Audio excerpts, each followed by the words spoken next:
ትዳር በኦንላይን ለምትፈልጉ እህቶቼ ስፔሻሊ ደግሞ ቲክቶክ ላይ የምትፈልጉ እህቶቼ ካላችሁ ኑ እኔ ላዳድራችሁ ዝግጁ ነኝ ብዬ ብላችሁ ራሴን አንዲት ወራዳ ሴት አድርጌ ነው የምቆጥረው። ይሄ ለእናንተ ነው። ይሄ ቪዲዮ ይሄ መልእክቴ ለእናንተ ነው።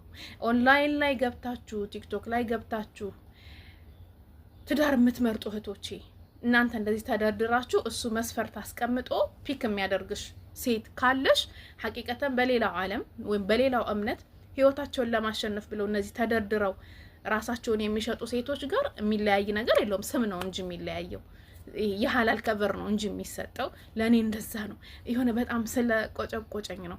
ምክንያቱም እናንተ ሙእሚን ሴቶች ናችሁ። ይሄ ቪዲዮ ራሱ የሚገባችሁ እህቶች በየማሰብ እናንተ ወርቅ የሆናችሁ እህቶች፣ ምእመናን የሆናችሁ እህቶች፣ በአላህና በመልእክተኛው ያመናችሁ ሱና ተከታይ ነኝ የምትሉ የነቢያችንን መንገድ የነቢያችንን ፈለግ የጽናት ተምሳሌት የሆኑ ሴቶችን ሞራል ተሸክመናል በዛ መንገድ እንሄዳለን የምትሉ ምርጥ ብርቅዬ እህቶቼ ኦንላይን ላይ ገብታችሁ እሱ መስፈርት አስቀምጣ አንቺ መስፈርት አስቀምጠሽ የምትገናኙበት ሁኔታ አይኖርም። ይሄ በቃ የሆነ በአላህ ተስፋ መቁረጥሽን ነው የሚያሳየው ሐቂቃ ማለት ነው። በራስሽ መንገድ እዛ ቦታ ላይ ሊሄዱ የሚችሉ ሴቶች በቃ እዛ ገብተው ሊመርጡ የሚችሉ በኢማናቸው ኖርማሊ ደካማ የሆኑ ሐራምና ሐላል የተደባለቀባቸው ተስፋ የቆረጡ አረፍቲ በቃ ተስፋ የቆረጡ ለእነኪ እንቲ ጋሊያ ወላሂ ሴት ልጅ በሴትነቷ ውድ ናት። ሰዋን ከዚህ በፊት ያገባሽ ሆንሽ ያላገባሽ ሆንሽ የፈታሽ ሆንሽ ምንም ሆኚ አንቺ ጋር ያለው ኳሊቲሽን የምታስቀምጪው አንቺ ነሽ። አንዱ ምን አለ መሰላችሁ ሊያገባ ማለት ነው እሱ አግብቶ 2 ልጅ ወልዶ ምናምን ተለያይቷል ማለት ነው። ተለያይቷል ትዳር ነበረ ከዚህ በፊት ሞክሬ ነበር ቀለል አድርጎ።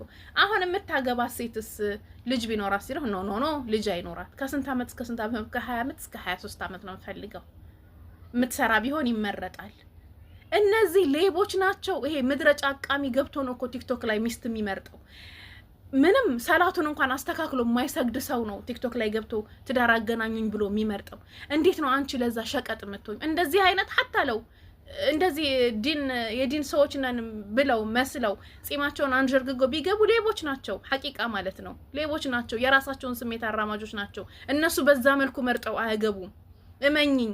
በተለይ ወላሂ አረብ ሀገር ያላችሁ እህቶቼ እናንተ ወርቅ ናችሁ። የአረብ ሀገር ሴት ዛሬ ርካሽ ናት ነው የምትባለው። ለምን? መስፈርት አታበዛም ትባላለች። ለምን? ገንዘብ አላት ትባላለች።